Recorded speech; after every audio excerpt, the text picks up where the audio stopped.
Good evening, I'm Wendy Mesley, and this is The National. Waves of death and destruction in Mexico as another powerful earthquake rocks the country. The savage fury of Hurricane Maria lays waste to an island, and it's not done yet. At Donald Trump's UN debut, a death threat for North Korea. We will have no choice but to totally destroy North Korea. Plus, he made his family a target by talking to a reporter. How Carol Off traded ethics for action.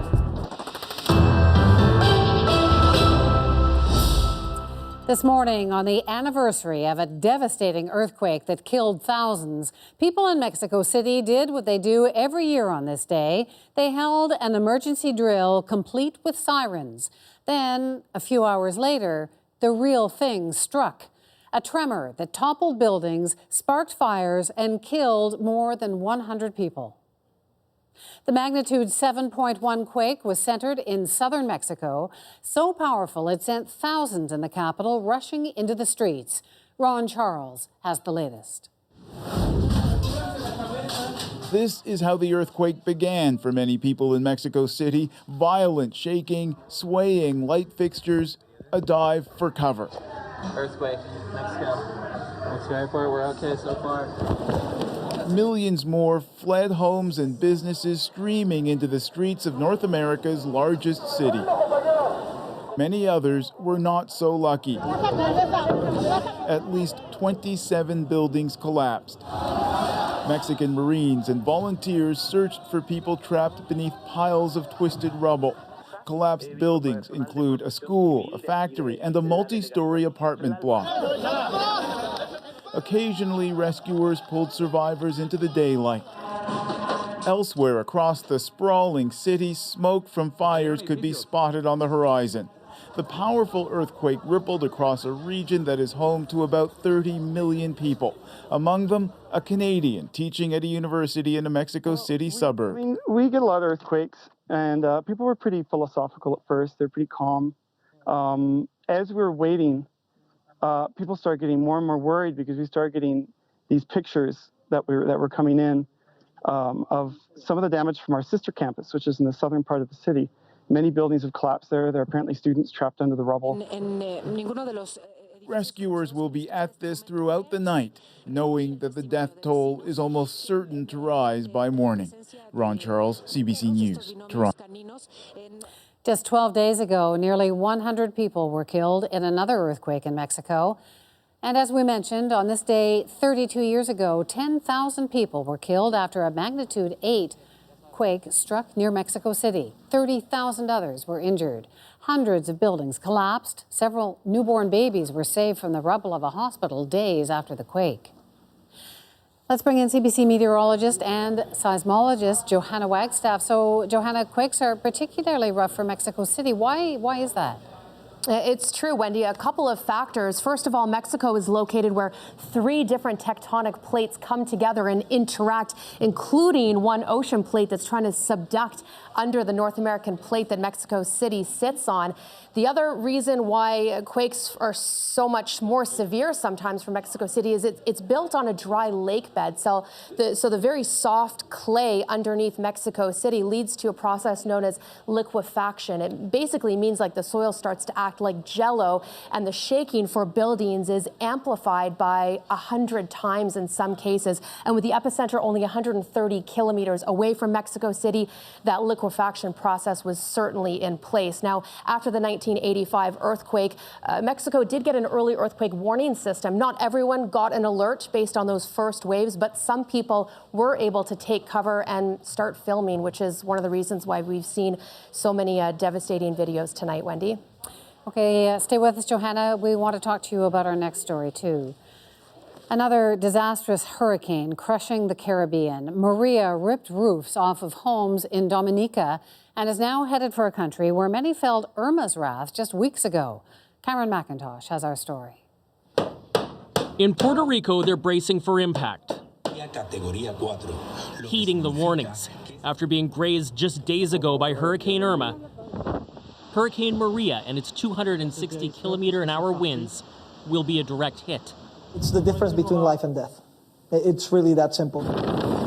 They need only look to the southeast, where Maria, this season's second Category 5 hurricane, pounded the island nation of Dominica, tearing up everything in its path, including the Prime Minister's home. He says they're only now starting to assess the damage. This hurricane stayed in the country for a very, very long time and just unrelenting. Same story for the French territory of Guadeloupe, where the search is on for people trapped and injured, as the French government sends in supplies and rescue teams. It was just days ago that Hurricane Irma battered the Caribbean, killing 84 people, forcing thousands to evacuate their homes. Many fled to Puerto Rico, where they now stand in the path of what might be the biggest storm to make landfall in almost a century. I'm thinking, how much more does my home have to take? Also in the storm's path, the U.S. Virgin Islands, already strewn with Hurricane Irma debris, about to become airborne again. Now worrying about this one coming up, there's so much debris on the ground still, and that just becomes projectiles flying every which way possible. What's remarkable is how quickly this storm grew. Just 48 hours ago, Maria was a Category 1 storm. It intensified incredibly rapidly to a top-level Category 5 hurricane. Well, that's sun one. In Winnipeg, John and Mabel Solaire live part-time in Dominica. They're stuck to the news. Oh, terrible. I haven't slept. We don't know what's going to happen. As for Canadians currently visiting the area, once again, airlines are making arrangements to bring people home early or rebook trips that had to be canceled, as the Canadian government is advising anyone who remains in the storm's path to register with Global Affairs. Cameron McIntosh, CBC News, Winnipeg. Johanna joins us again. So Puerto Rico is in the storm sights. How sure are we of Maria's path? Oh, Wendy, unfortunately, the models are really honing in on that Puerto Rico landfall as a Category 5 storm early tomorrow morning. And incredibly, Maria continues to strengthen tonight. The latest data from the hurricane hunters show winds over 280 kilometers per hour at the center. And we're already seeing gusts across the U.S. and British Virgin Islands over 100 kilometers on the ground, with the outer rain bands already impacting Puerto Rico. The storm, again, likely making landfall as a Category 5 storm early tomorrow morning. There is uncertainty after what will likely be a devastating landfall. The range of possibilities opens up, but impacts on the Hispaniola, Turks and Caicos before hopefully taking a northeastern turn. U.S. impact not out of the clear, though, out of the realm of possibilities. We're still watching Hurricane Jose spinning off the U.S. East Coast to see exactly what Maria will do next. But certainly over the next 24 hours, Wendy, all eyes on Puerto Rico. Quite something. Thanks, Johanna. Johanna Wagstaff. Coming up. It's not the turbine itself, it's what it means. Quebec politicians raise doubts about their province's tolerance for an NDP frontrunner. Plus, trying to reopen a dark chapter in Canada's military history. One European foreign minister called it the wrong speech at the wrong time to the wrong audience. Donald Trump used his first address to the United Nations General Assembly to defend his mantra of America first and attack countries he referred to as the wicked few. But he saved his harshest words for North Korea, leveling his most direct threat yet at the nation as its delegation sat directly in his sights. David Cochrane is at the United Nations. There is nothing subtle about the way the President of the United States moves. And when Donald Trump arrived at the United Nations for the very first time, there was nothing subtle about the way that he spoke. The United States has great strength and patience. But if it is forced to defend itself or its allies, we will have no choice but to totally destroy North Korea. A threat of annihilation made in an institution founded on peace. But North Korea's ambassador wasn't there to hear it. He walked out before Trump arrived, leaving a lone North Korean delegate sitting just meters away from the president. Rocket Man is on a suicide mission for himself and for his regime. The United States is ready, willing, and able, but hopefully this will not be necessary. In his 41-minute speech, Trump threatened North Korea, then lambasted Cuba, Syria, Iran, and Venezuela, crafting a rogues gallery of rogue nations that Trump says are a threat to the world. If the righteous many do not confront the wicked few, then evil will triumph. We must not sleepwalk our way into war. The UN Secretary General warned that the tone of Trump's speech could have deadly consequences. When tensions rise, so does the chance of miscalculation. Fiery talk can lead to fatal misunderstandings. The president of France swiftly opposed any military strike in North Korea. Any military intervention will lead to the kind of material and human destruction that I believe must be absolutely avoided. But the Prime Minister of Israel tweeted that he had never heard a bolder or more courageous speech at the UN. Trump has used this kind of talk before. They will be met with fire and fury like the world has never seen. But since then, North Korea has fired 2 more missiles and detonated a powerful bomb. None of that seems to have fazed Trump. I think it went very well. I said what I had to say. Trump certainly caught the world's attention with his speech, but it should be pointed out that he used a teleprompter and he stuck very closely to his script. Now that his speech is over, the world's attention shifts from the president's words to the president's tweets. David Cochran, CBC News, New York. As David mentioned, Trump also called out Iran in his speech. The Iranian government masks a corrupt dictatorship behind the false guise of a democracy. He has long threatened to pull the U.S. out of the Iran nuclear deal, today calling it one of the most one-sided transactions the U.S. has ever entered into. The Obama administration and 5 other countries negotiated the deal with the aim of limiting Iran's nuclear capabilities. Today, French President Emmanuel Macron suggested he could mediate between the U.S. and Iran. France has been trying to get Syrian peace talks restarted. Macron says Iran must be involved if there's to be a solution. So from Iran to North Korea, Donald Trump is poking hard at his enemies. Is he managing these files or mangling them? Our Turning Point panel weighs in about 10 minutes from now. Notably absent from the UN General Assembly, Myanmar's civilian leader Aung San Suu Kyi. The Nobel Peace Prize winner, who rose to power on the strength of her moral authority, has said nothing to stop the military crackdown of Rohingya Muslims, which has been called ethnic cleansing. Today, she did respond, but as Thomas Dagg tells us, her words were puzzling at the least. In Myanmar's biggest city, they cheered for the one they call Mother Sue. The speech on screen was addressed to them, but a global audience was listening too. I'm an apologist for ethnic cleansing. For Myanmar's civilian leader, Aung San Suu Kyi, it was the chance to live up to her image as a human rights icon and denounce the persecution of her country's Rohingya minority. But she didn't. We want to find out why this exodus is happening. We would like to talk to those who have fled as well as to those who have stayed. As if impervious to the world's pressure, Suu Kyi neither criticized the military nor called the Rohingya by name, even questioning the basis of what she calls allegations. We haven't even seen her recognize the problem, let alone come up with anything that's substantial to resolve it. Rohingya villages have gone up in flames, while Myanmar's military and Buddhist mobs have been accused of ethnic cleansing. The violence has pushed more than 400,000 Rohingya Muslims to flee the country. Suu Kyi claims the so-called clearance operations stopped 2 weeks ago. So you can see Amnesty International says satellite images show villages have burned down since then. There's clear, irrefutable evidence that what Aung San Suu Kyi is claiming today is wrong. So far, tough talk from foreign leaders has failed, but the hope is sanctions might succeed. Today, the British Army stopped training Myanmar's military, the armed forces founded by Suu Kyi's father, and now at the center of this crisis. She doesn't command the army, though she shouldn't fear criticizing it, says this campaigner. The last thing they want to do is to retake direct control of the government, because then they know that they will be focus of sanctions.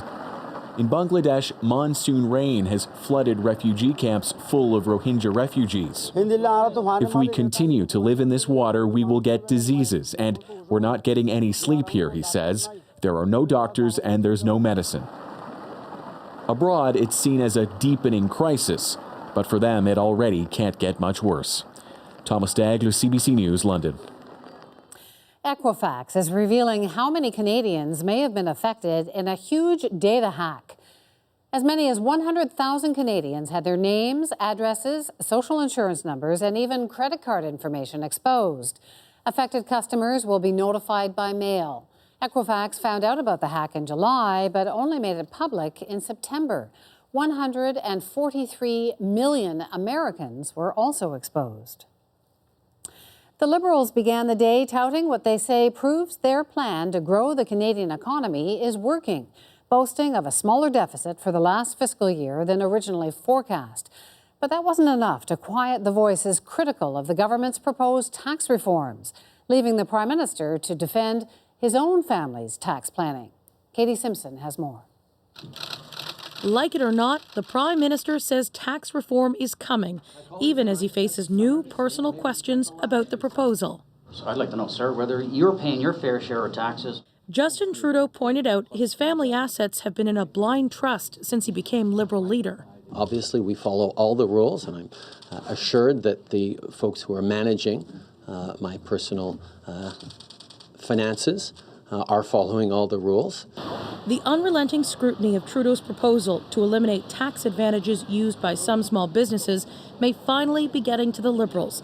CBC News has learned the government is considering additional measures to make the tax proposals more palatable. But a source also says MPs have been told to wait out the criticism as the Liberals think it will pass before the next election. I don't want to see the government being seen as bulldozing ahead. The reassurances are not enough to quiet some members of Trudeau's team. In a new open letter, Alberta Liberal MP Randy Boissonnault apologized for the tone and language used to introduce the reforms. He added he's concerned that these changes, as proposed, could continue to complicate rather than simplify our tax system. We're going to fight Justin Trudeau's tax hike every step of the way. Conservative leader Andrew Scheer is showing no signs of dropping the issue and made an election-style visit to a brewery to ramp up his attacks on the Liberal plan. I think that this is nothing more than a cash grab that will hurt local businesses' ability to not only retain the workers that they already have, but to create new jobs in their community. The Liberals did get some good economic news today. The deficit is $5 billion smaller than expected. Trudeau is pointing to the numbers as evidence that his overall plan for the economy is working and says it's reason he should stick to his tax reform agenda. Katie Simpson, CBC News, Ottawa. The number of asylum seekers crossing into Canada from the U.S. spiked dramatically last month. Almost 6,000 people were intercepted by the RCMP in August, most in Quebec. In July, the total number was just over 3,000. More than 13,000 people have illegally crossed the border from the United States so far this year. The head of the Bloc Québécois has publicly questioned whether a man who wears a turban should lead a federal party. Martine Ouellette says Jagmeet Singh represents the opposite of separation of church and state. And she's not the first politician in the province to suggest his leadership would effectively alienate whatever NDP support is left in Quebec. Alison Northcott has more. Jagmeet Singh is the perceived frontrunner in the race to become the next leader of the federal NDP. But some have expressed doubt about his ability to win votes in Quebec, where the NDP is eager to rebuild support because he wears a turban. The latest comments came from Bloc Québécois leader Martine Ouellette, who said there seems to be a rise in what she calls the religious left. Actually, it's not the turban itself. It's what it means. In Quebec, what we decided in the 60s, and it's a long time ago, we decided to separate religion and the state. And that's really important for us. Even some members of Singh's own party have suggested his turban could be unappealing to some Quebecers. Singh doesn't buy it. I think it's important to point out that these are just, individual remarks. Really, my experience in Quebec is not like that. My experience in Quebec is that people are very open-hearted, open-minded. It's a province that's very progressive. He says the separation of church and state is important to Canadian democracy and to him, too. But Quebec does have a particular relationship to secularism, dating back to the Quiet Revolution of the 1960s, when Quebecers largely rejected the powerful Catholic Church. In 2013, the Parti Québécois tabled its Charter of Values, proposing to ban religious symbols for public servants, but it failed to win over voters, and the PQ lost in the next election. The provincial Liberals have now tabled their own bill to ban religious face coverings like the niqab for anyone delivering or receiving public services. All 4 of the NDP leadership candidates oppose that idea. But this pollster says the NDP faces a bigger challenge than its position on secularism when it comes to winning back Quebec. Right now, I think what they're most worried about, or should be most worried about, is a level of indifference towards their campaign, their leadership campaign altogether, let alone some controversy that may or may not exist around one candidate in particular. But Quebecers won't even have much of a say in who the new leader is.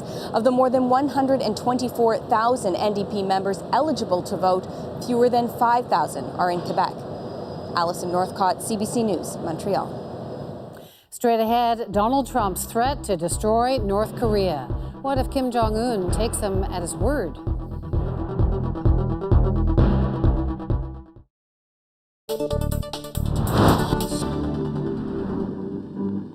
By the time it finally dissipated itself, Hurricane Hazel had streamed and hacked its way from Haiti to James Bay in a path of death and destruction 200 miles wide.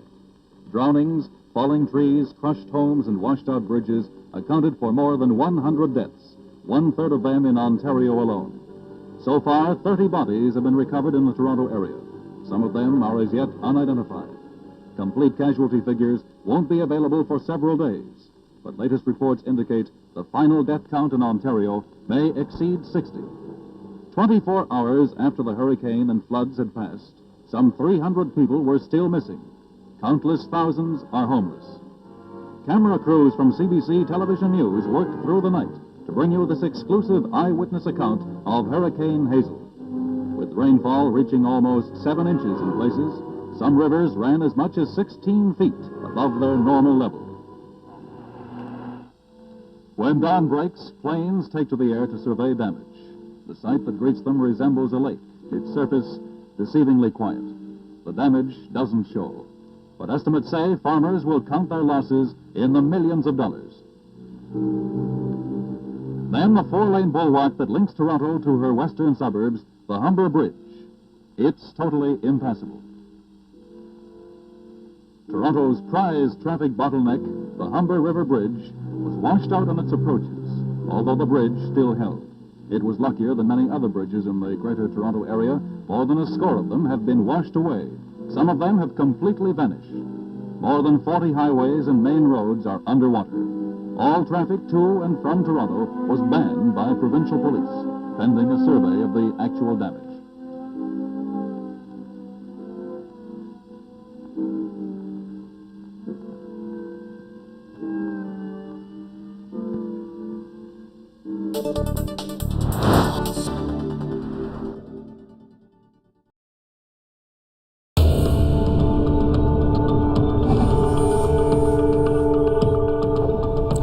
The UN General Assembly is the world's largest diplomatic stage. When Donald Trump made his debut there today, you could hear the sabers rattling.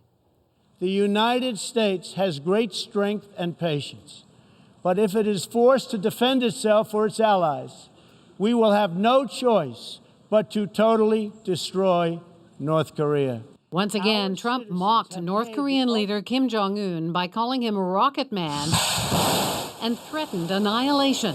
The head of the UN called for cooler heads on both sides. Fiery talk can lead to fatal misunderstandings. We must not sleepwalk our way into war. So what is the path forward? Is this a turning point? Stephanie Carvin is an assistant professor of international affairs at Carleton University. She's in Ottawa.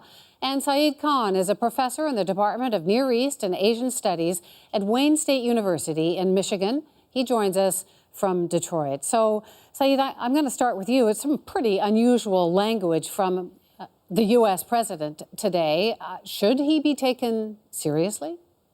Well, as the President of the United States, I think by definition he should be taken seriously. And unfortunately, the language that he used from the pulpit of the UN General Assembly is unfortunately very distracting, calling a world leader, Kim Jong-un, a rocket man, with a reference to an Elton John song, and to, in fact, use such hyperbolic language to say that the U.S. would totally destroy North Korea, shows an agenda that is devoid of diplomacy, it is devoid of professionalism, and is going to cause some severe strains on those countries whom we would need to form a coalition and to be allies in any kind of effort against North Korea to curb its nuclear weapon system. What was your opinion listening to that, Stephanie? Yeah, I'd agree with that. My concern, though, is largely that, we can look at Trump and say, should we take him seriously? Is he just trying to joke? But it's not really us that we have to worry about. It's Kim Jong-un. There is a consensus among experts on North Korea that, his priority is survival. Yeah, that is Kim Jong-un. And he will only use his nuclear weapons if he's convinced that, the survival of his regime is actually in doubt. So when Trump, it's not that he's using this language for the first time, but the fact that he's reinforcing this language may be creating the impression in North Korea that, he could be serious about launching some kind of attack, which would be very dangerous. Saeed, it was a bit of a mixed message today. He was dissing the UN, he was dissing allies like China, but he was also asking for support or saying that the world should rally around a hard line on North Korea. How is that going to go over? Where does that lead? Well, I think what President Trump was really revealing was perhaps what goes on inside the mind of President Trump. I'm not sure that he understands the nuances, the complexities of not just the global stage, but also American foreign policy. There are several moving parts.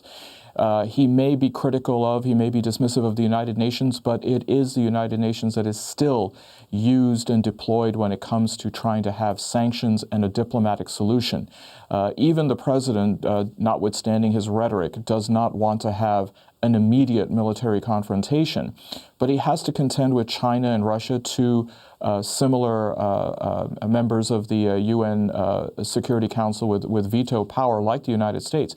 The sanctions that have now been implemented against North Korea, Trump was complaining are a bit too watered down. But again, this shows that diplomacy has to be used and everybody's not on the same page on the tactics that need to be used against North Korea.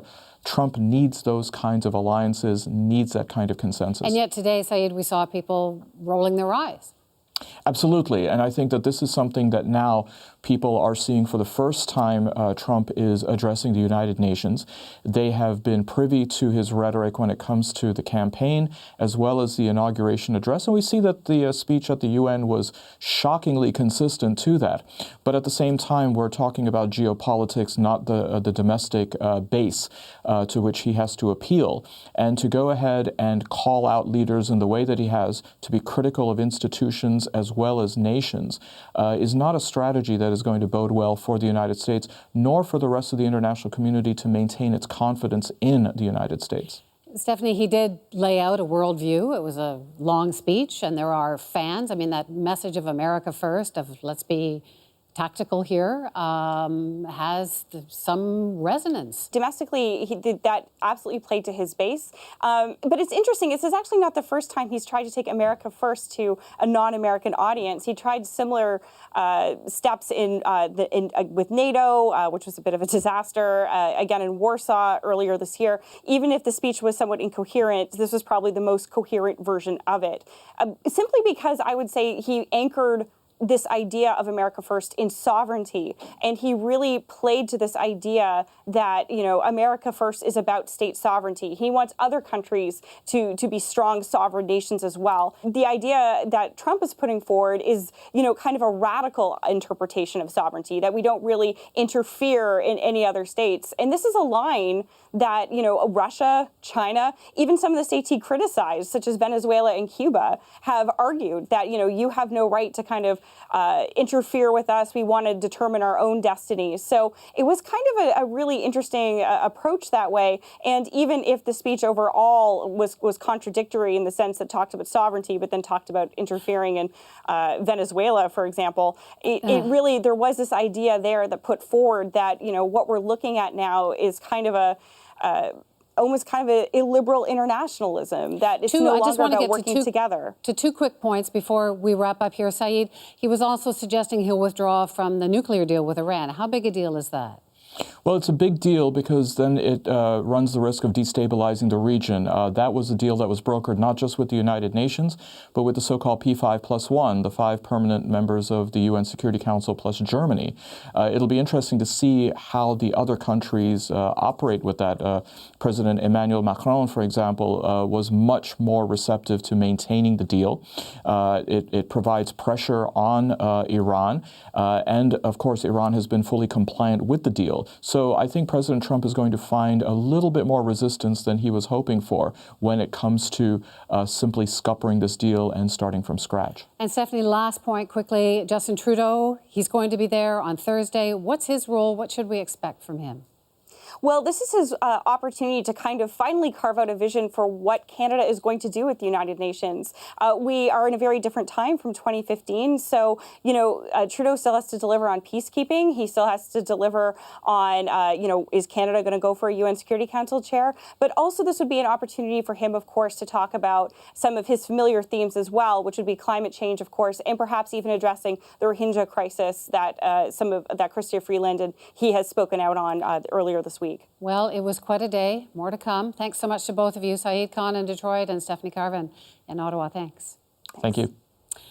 Up next, a journalist confronts the fact that she put a man in deadly danger by putting him in her story. He had been told he's going to die because of that. We didn't leave Afghanistan. He would be killed. Carol Off breaks her own rule and gets personally involved with a source as the lives of his family hang in the balance. Let's check the day's business numbers. The TSX increased 56 points. The dollar closed down 1/4 cent. In New York, both the Dow and NASDAQ hit record highs. The price of oil fell 45 cents a barrel.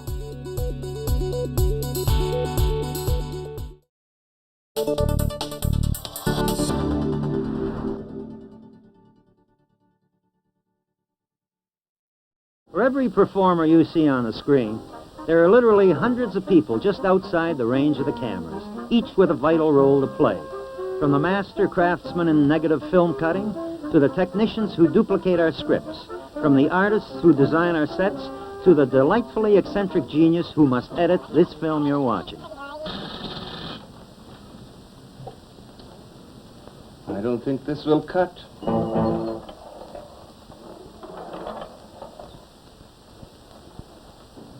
Because CBC Toronto's job is serving the public, it must keep pace with community development, to go where the action is, to cover and report on a wide range of outside events, whether it be a royal visit, a football game, or a civic election.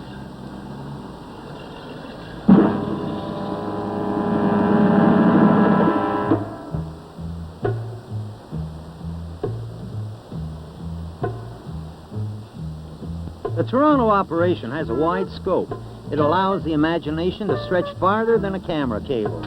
Over the years, the gleaming double blue of the huge 3-camera color mobile units have become as much a part of the fabric of this growing city as her dazzling City Hall complex. No, it's okay. Look, you stay. I'm all wound up. I gotta get away. No, this place is beginning to bug me. I'll go. No, if you stay, I'll go. I'll go. I insist. I got a better idea. Why don't both of us go? The great bulk of present-day programming is packaged and edited electronically under the nimble fingers of the videotape editor and under the eye of the program producer and script assistant. So that's the one that's about the third number on after the last one we saw. And we'll leave your levels up for a moment. Master Control. And as the name implies, these men and machines are the masters of CBC Toronto, the flagship station of the English network. And it is through this sophisticated gear that every film, tape, or live program is funneled. It's luncheon day for your host, Elwood Glover.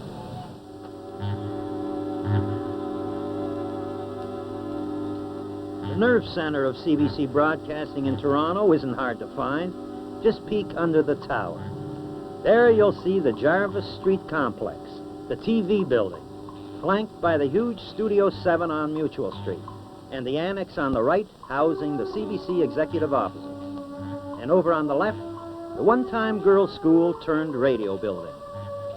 You won't hear much in the way of school cheers coming from the radio building these days, but you hear just about everything else.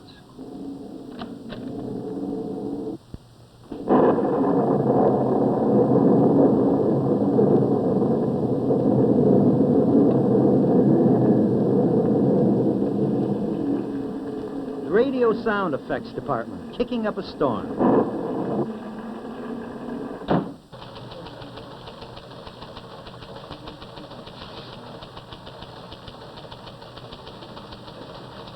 We hope to get this from Washington, a $3 billion...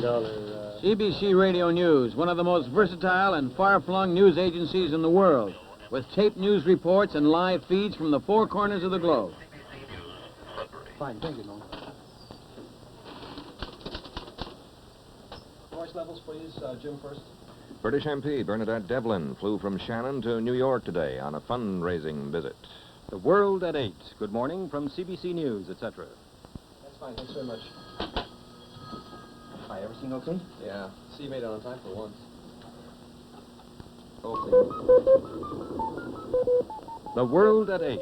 Good morning from CBC News. This is Jim Chorley with Rex Loring. Here are the headlines.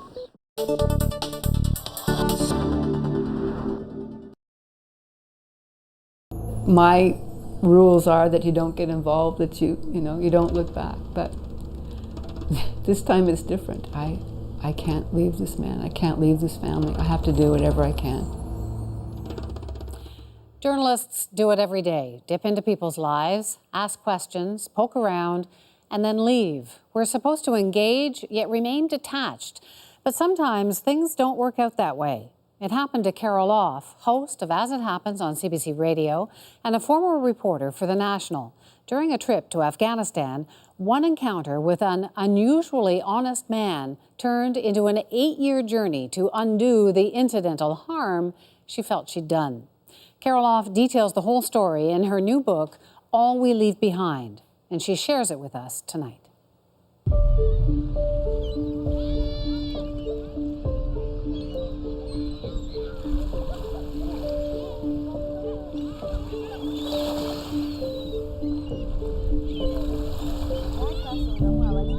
We met him on some bright sunny afternoon in Kabul, and he looked like men you see on the street.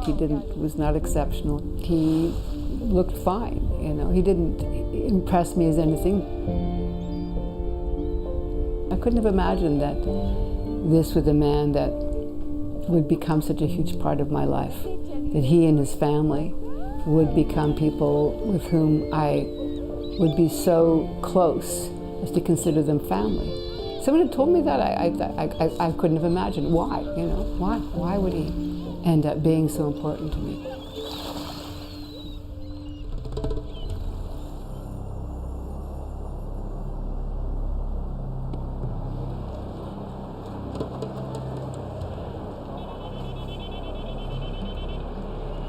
We went to Afghanistan just after 9/11 with the hope that we could expose a part of a story that not many were covering, which was that the American forces had gone into Afghanistan to defeat the Taliban, to defeat Al-Qaeda, but they had partnered with these notorious warlords.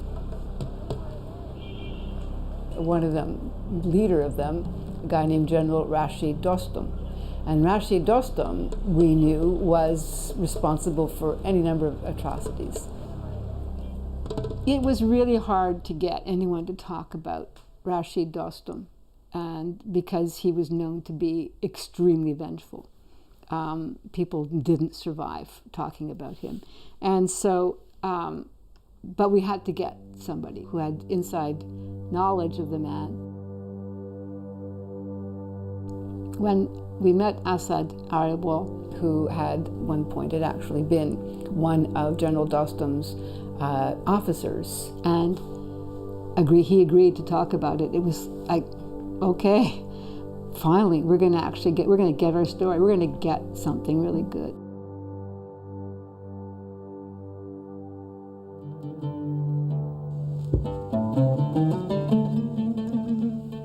The general is only 38 years old. His face and experiences are way beyond his age. When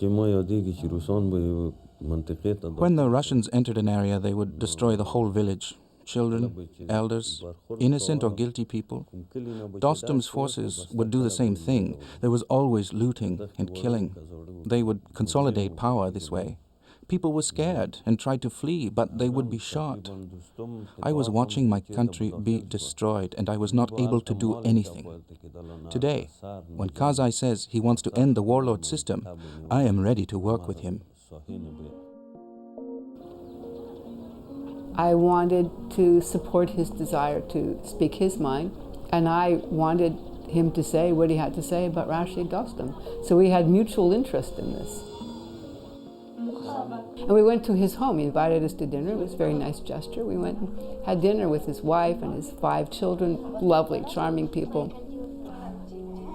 Especially the oldest child was a daughter, Robina, whose nickname was Ruby. And Ruby was just a live wire of a girl. And so I felt myself really drawn to them. But I still wouldn't have thought that I would keep in touch with them. In journalism, we don't get involved in our stories. We don't get involved in the people in them. That's not ethical. You can't have a relationship any more than a lawyer has a relationship with a client or a doctor with a patient, you know. You're done. You don't look back. You go. But there was just something about this family that was different.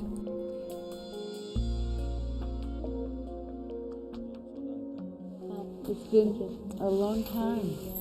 Good to see you. So I stayed in touch over the years and went back to see them in 2006 and did another interview with Assad, and he never gave any indication that he was in trouble. I went to Pakistan after Benazir Bhutto was assassinated. I found out while I was there that the family was living in Pakistan. They had left Afghanistan and couldn't return without facing possibly being killed themselves. And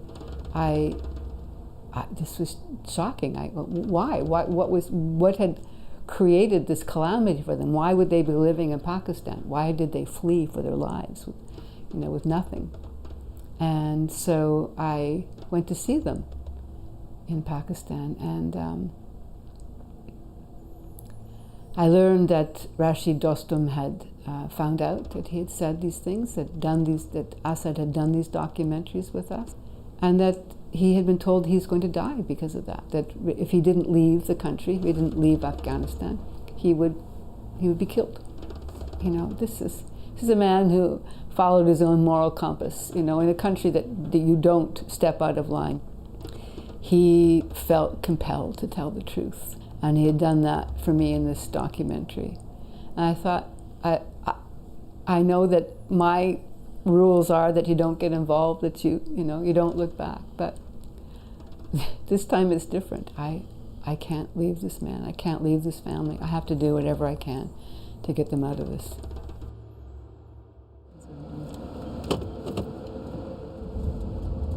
I thought logically Canada would be the country I could get him into, but first you had to get him officially designated as a convention refugee, he and his family. And I thought, okay, well that's we just write this down and submit it, and they'll process it. There's millions of refugees. There's tens of millions of refugees. It's logical that he will be accepted into their ranks.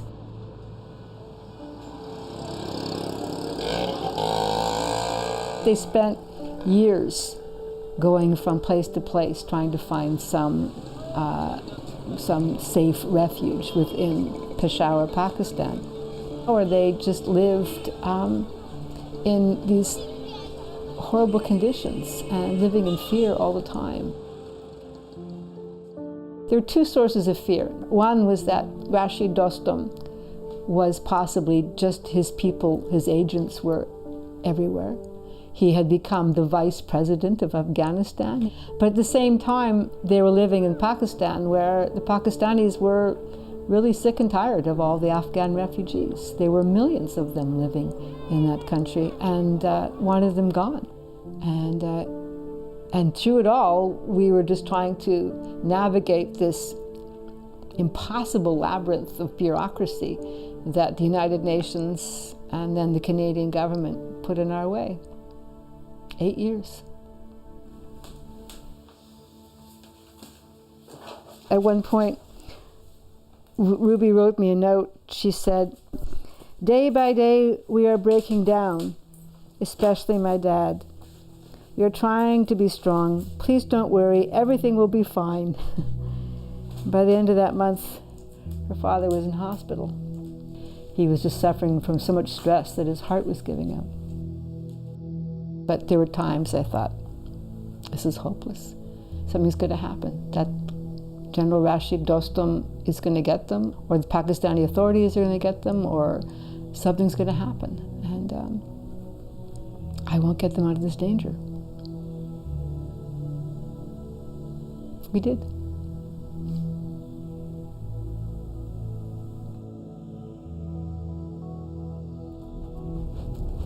On our way. I can't fathom leaving everything you know behind with no expectation that you'll be able to go back for a very long time, if ever.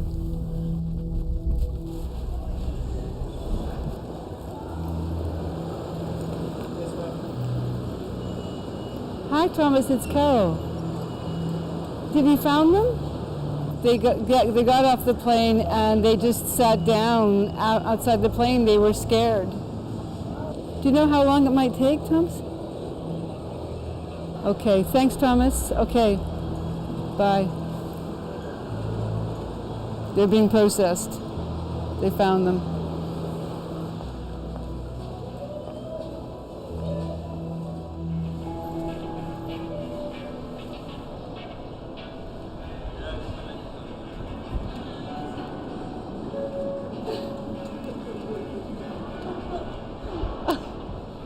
Open the doors.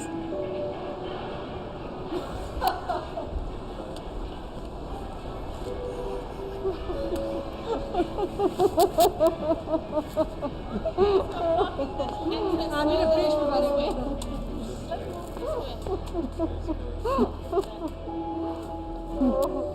It's okay now. It's okay. It's okay. You're here. You're here. Do I have regrets? I regret what I did. I regret the danger I put them in. I don't regret the story I did. It was a necessary story, and we both agreed that we had to tell that story, but I regret all the things that happened. I don't regret having met them. I don't regret having helped them, and I love having them in my life here in Canada.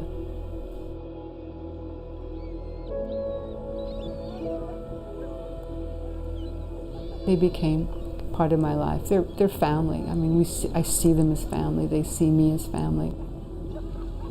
I will see them. The kids get married. I'll know their children. I'll see them grow up. You know. I know that's going to happen. Wow. Straight ahead, a drug to prevent malaria has psychological side effects. A soldier's wife links it to her husband's horrible crime.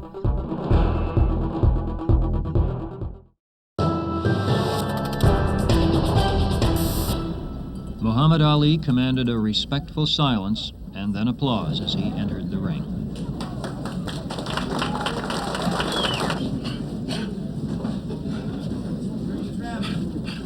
The daily workouts were pure show business. First, an exhibition of speed and condition, and then on the last day of training, he put on a surprise performance. Now, who's the champ of Canada, too? Who's the heavyweight champ of Canada?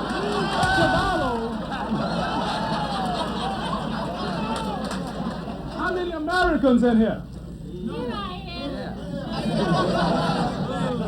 All right? What other countries do we have in here? England? How many from England? Who? Israel. Israel? Yeah. Am I the champ in Israel? I'm not the champ in Israel? All right. Name of one of you in here, you better be good. I don't want no smart stuff now. Can anybody just take my tail out of the ring? Would you ever settle for that? No, right? No. All right, that's all. You can go now. All of you who bought pictures, I'm going to put my name on it for you. Take time and autograph all your pictures. And because this will be worth about $10,000 in another 2 years. The people here in Canada, I've never been treated so nice in my life. I haven't had no people making wisecracks. Everybody's friendly. The children, the waitresses, the hotel managers, the policemen, everybody's as nice as they can be. And it's a lot different from where I come from. Look here.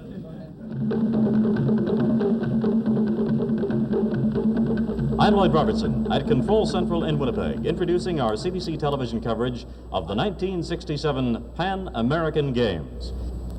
And we are having another one of the intermittent showers that have been on and off all afternoon here in Winnipeg. However, the spunky Duke of Edinburgh is nonetheless traveling in an open car and is now halfway around the track. He is going to be officially opening these games. And those well-formed lines are obviously falling apart all over the place. A well-organized parade up to this point, but now it's been impossible to keep these lines in order during the rain. Nonetheless, some of them are stalwartly carrying on. The delegation from the Netherlands Antilles. His Royal Highness looking up skyward a little bit, and he gets very little encouragement from there because there's an immense black cloud parked right over the top of Winnipeg's stadium.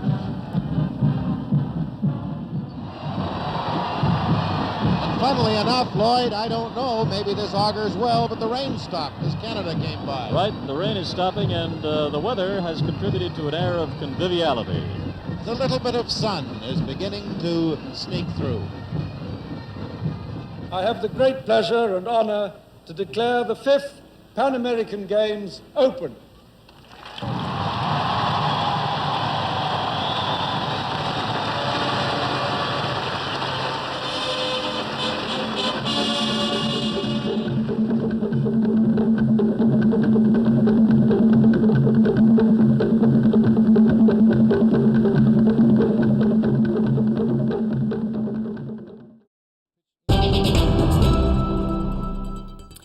They were given an experimental drug while they served in the military. Now, 2 decades later, some veterans are sharing what it did to them, and they're asking for help to deal with the consequences. As the CBC's Bonnie Allen tells us, their experiences are also digging up a dark chapter in Canada's past. Marge Matchie says she lost her husband Clayton the day he popped a little pill. In the 90s, the Canadian Army tested high doses of the anti-malarial drug mefloquine, also known as Lariam, on soldiers. In 1993, Master Corporal Clayton Matchie, one of the soldiers given the drug, tortured and murdered a Somali teenager during a peacekeeping mission. He's just whacked in those pictures. And we know now that mefloquine has the ability to drive you to madness. Soon after, Matchie attempted suicide and sustained brain damage. He now lives in a nursing home. Marge Matchie traveled from northern Saskatchewan to Parliament Hill today to plead with Ottawa to reopen the Somalia inquiry, which was cut short in 1997 before it could examine the impact of mefloquine. Mefloquine came to the table, and the Christian government shut it down, and that was it. And they never found out the truth about anything. Earlier this year, the Army announced it will restrict its use of mefloquine, but stopped short of banning it. The possible side effects have long been known: hallucinations, anxiety, suicidal thoughts, all more likely in people with mental illness or in a war zone. But still up for debate whether mefloquine can cause permanent neurological and psychiatric damage. Health Canada says maybe. So Canada's a few years behind America, and certainly far behind other countries like Germany that have banned the drug outright. Dave Bona was given the drug in Somalia and Rwanda. He traveled 3,000 kilometers from his small Saskatchewan town to share his story. The suicides have to stop.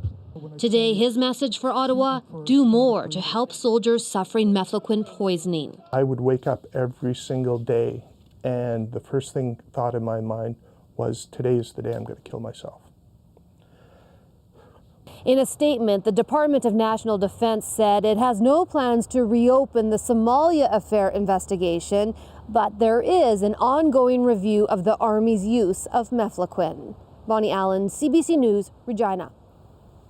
Just ahead of the busy holiday shopping season, Toys R Us is declaring Chapter 11 bankruptcy. For now, no stores will be closing, including the 70 operating in Canada. The declaration is more about accounting. Bankruptcy allows the company to restructure billions it has in debt brought on by a previous buyout, as well as competing with the likes of Amazon and Walmart. Just ahead, 2 stories will be following for you tomorrow. I'm Anna Maria Tremonti. Tomorrow on The Current, Jill Martins helps patients getting kidney transplants. Then her own son's overdose death made him a donor, and she got a perspective she never wanted. Her story on The Current, weekdays at 8:30 on CBC Radio 1.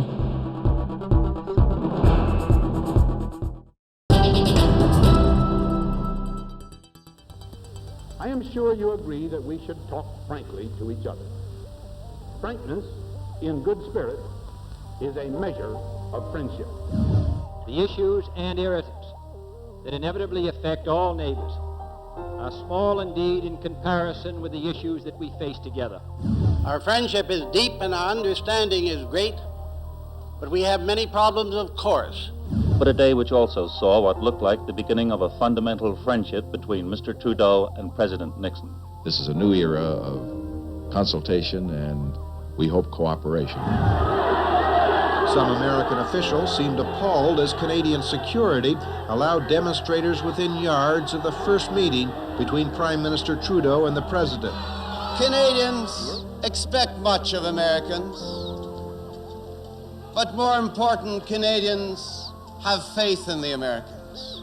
The Prime Minister was here to tell President Reagan what he was telling Canadian voters for the past few months, that he wants to restore not just good relations, but what he calls super relations between Canada and the U.S. From President Clinton, there was no limit to the praise and the admiration he expressed for Prime Minister Chrétien. Under your wise leadership, Mr. Prime Minister, relations between the United States and Canada have never been closer or more constructive. He's a good guy, and I enjoyed to be with him. 4 years, 3 weeks, and 2 days since first being elected U.S. President, and George Bush said hello to Canada. I frankly felt like the reception we received on the way in from the airport was very warm and hospitable, and I want to thank the Canadian people who came out to wave with all 5 fingers for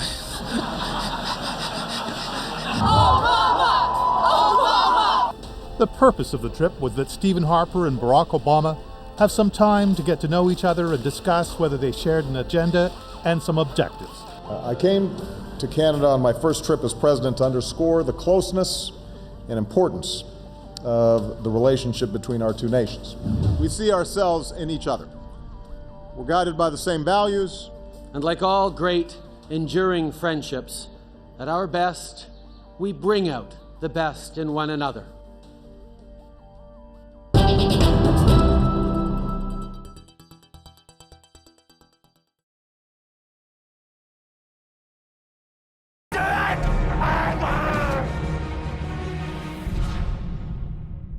CBC Music presents the Canadian Music Class Challenge. Teachers, go to cbcmusic.ca/music class and upload your students playing a selected song to enter.